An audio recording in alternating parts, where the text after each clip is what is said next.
Hello friends, स्वागत है आप सभी का अपने चैनल GVTS कर्रा में। तो दोस्तों, आज की इस वीडियो में हम लोग जे क्लास 10th का वीकली टेस्ट का इम्पोर्टेंट क्वेश्चन देखने वाले हैं। अगला टेस्ट आप लोगों का 11 अक्टूबर 2023 को होने वाला है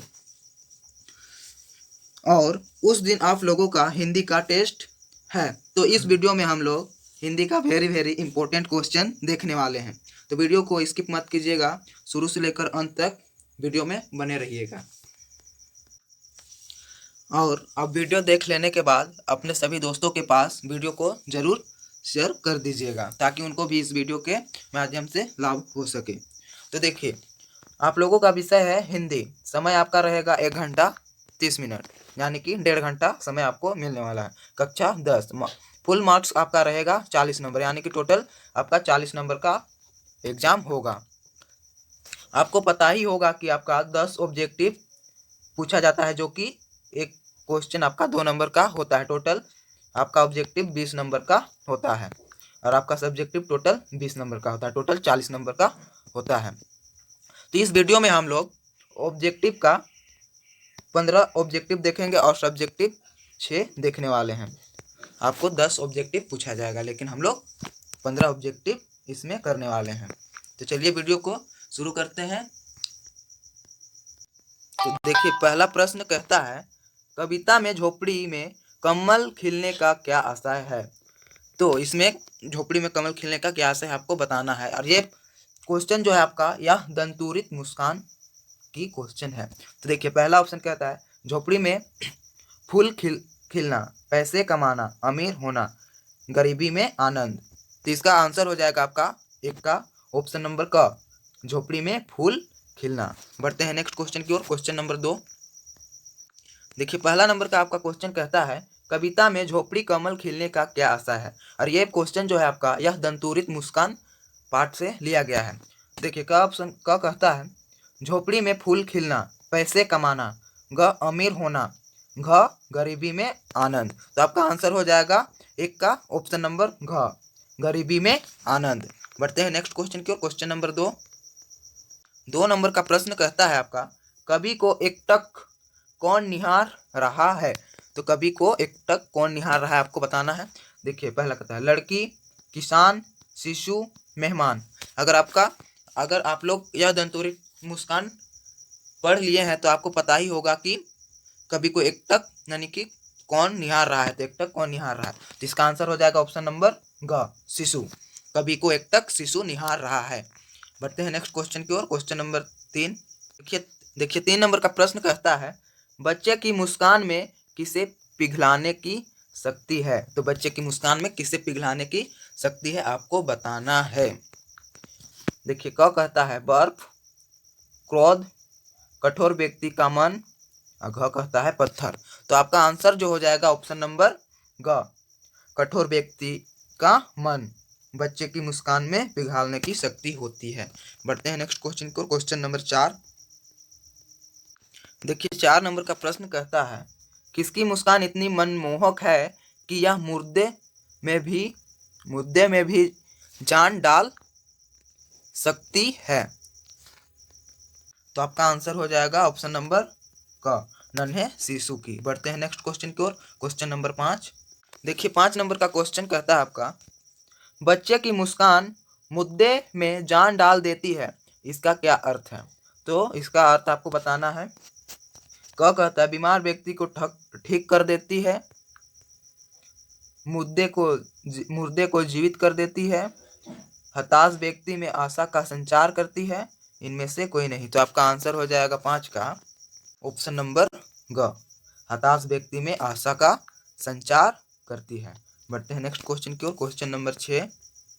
6 नंबर का प्रश्न कहता है आपका, नन्हे शिशु का शरीर किसकी तरह खिल उठता है। तो नन्हे शिशु की शरीर किसकी तरह खिल उठता है आपको बताना है। सूरज की तरह, कमल की तरह, चांदनी की तरह, इनमें से कोई नहीं। तो आपका आंसर हो जाएगा ऑप्शन नंबर ख, कमल की तरह खिल उठता है। बढ़ते हैं नेक्स्ट क्वेश्चन की ओर। Question number 7।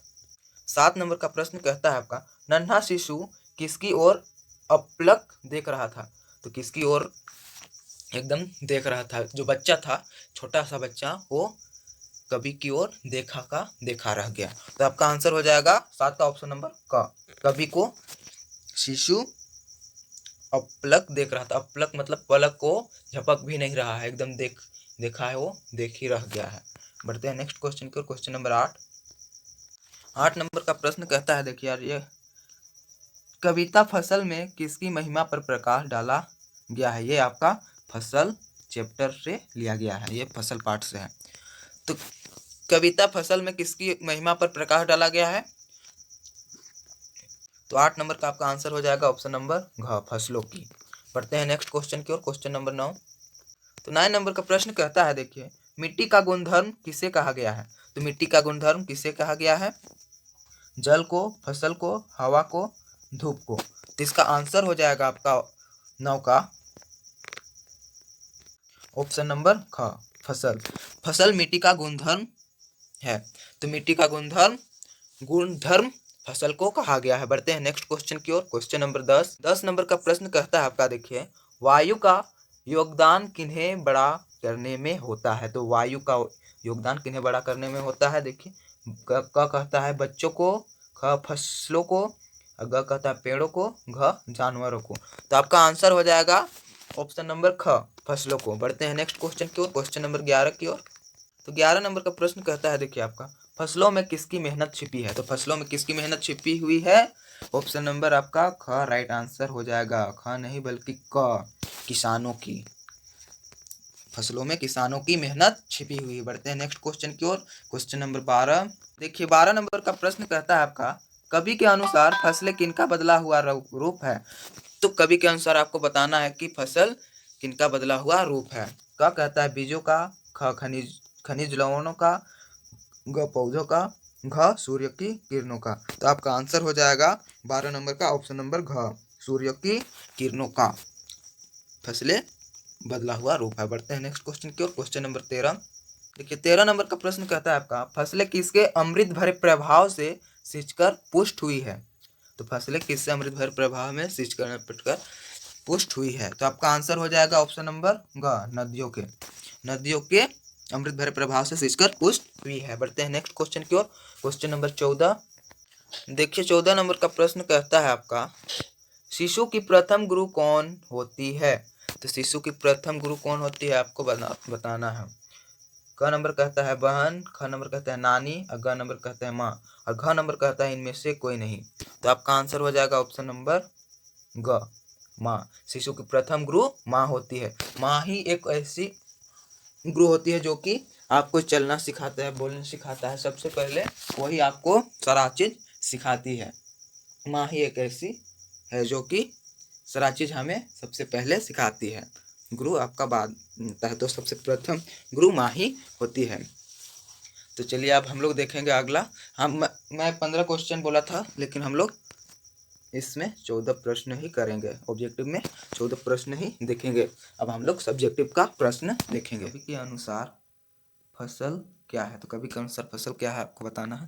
उत्तर देखिए, कवि के अनुसार फसलें पानी, मिट्टी, धूप, हवा और मानव श्रम के मेल से बनी है।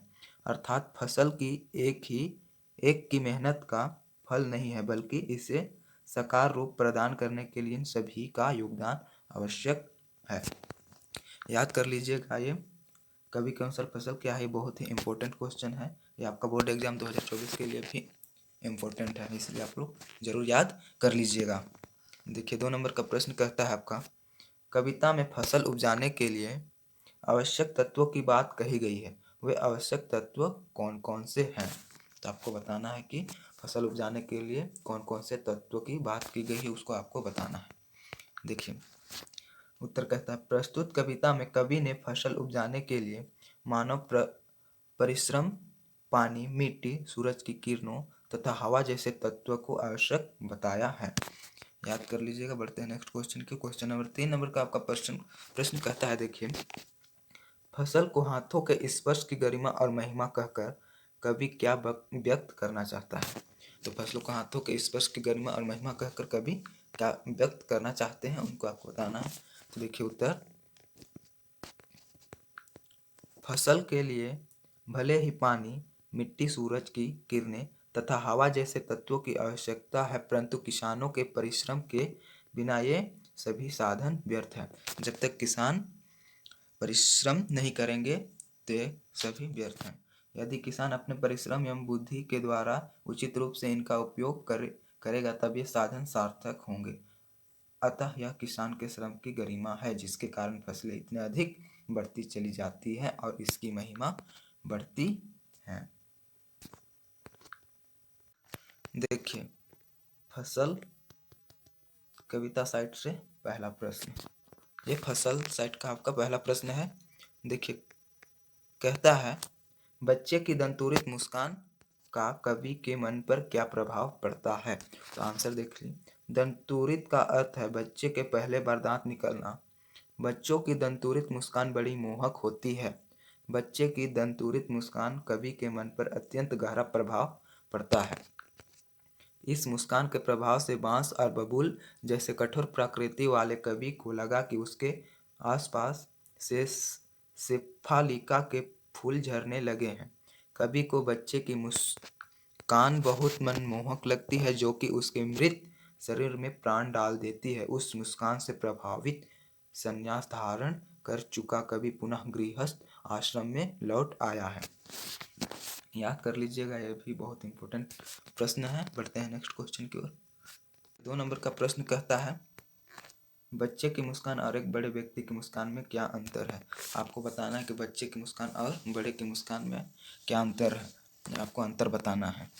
यह आपका बोर्ड एग्जाम 2024 के लिए भी काफ़ी इम्पोर्टेंट है। ये क्वेश्चन आपका बोर्ड एग्जाम में आपका 3 नंबर का पूछा जाता है। ये प्रश्न आपका 2023 का एग्ज़ाम में आया था और ये आपका 3 नंबर का पूछा गया था। ये क्वेश्चन याद कर लीजिएगा, बहुत ही इंपॉर्टेंट क्वेश्चन है, आपको आप आगे भी काम आएगा बोर्ड एग्जाम में। तो देखिए उत्तर, बच्चे और बड़ों की मुस्कान में अंतर देखते हैं। बच्चे तथा बड़े व्यक्ति मुस्कान में निम्नलिखित अंतर है। देखिए, पहला, बच्चे अबोध होते हैं, बच्चे असमझ होते हैं। बच्चे की हंसी में निश्चलता होती है, लेकिन बड़ों की मुस्कुराहट कृत्रिम भी होती है, कृत्रिम दिखावट। देखिए दूसरा, बच्चे मुस्कुराते समय किसी खास मौके की प्रतीक्षा नहीं करते हैं, तो बस अपनी स्वाभाविक मुस्कान बिखेरना जानते हैं। बड़े व्यक्ति परिपक्व बुद्धि के होते हैं, उनके मुस्कुराने की खास वजह होती है। बड़े व्यक्ति जो हैं वे कोई खास वजह होती है तभी मुस्कुराते हैं, पागलों की तरह कभी भी नहीं मुस्कुराते हैं। देखिए, तीसरा अंतर कहता है आपका, बच्चों का मुस्कुराना सभी को प्रभावित करता है, परंतु बड़ों की मुस्कान वैसा आकर्षण नहीं होता है। तो आपका ये अंतर है, देख लीजिएगा। देखिए, 3 नंबर का आपका प्रश्न कहता है, कवि ने बच्चों की मुस्कान के सौंदर्य को किन किन बिंबों के माध्यम से व्यक्त किया है।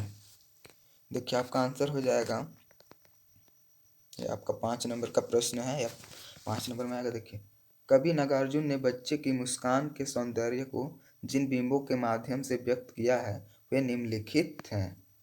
देखिए, पहला, बच्चे की मुस्कान से मृतक में भी जान आ जाती है, मृतक में भी ढाल देगा जान। देखिए, दूसरा कहता है, कवि ने बालक के मुस्कान की तुलना कमल के पुष्पों से की है, जो तालाब में ना खिलकर कवि की झोपड़ी में खिल रहे हैं। छोड़कर तालाब मेरे झोपड़ी में खिल रहे जलजात।